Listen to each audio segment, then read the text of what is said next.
આગામી 7 દિવસ રાજ્યમાં વરસાદની હવામાન વિભાગની આગાહી। આજે બનાસકાંઠા અને સાબરકાંઠા જિલ્લામાં ખાબકી શકે વરસાદ।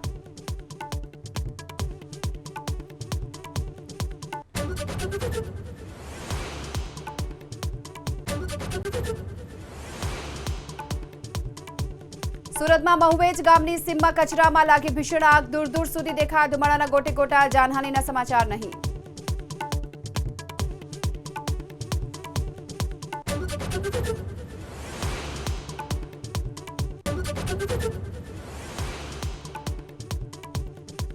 આગામી 7 દિવસ રાજ્યમાં વરસાદની હવામાન વિભાગની આગાહી। આજે બનાસકાંઠા અને સાબરકાંઠા જિલ્લામાં ખાબકી શકે વરસાદ।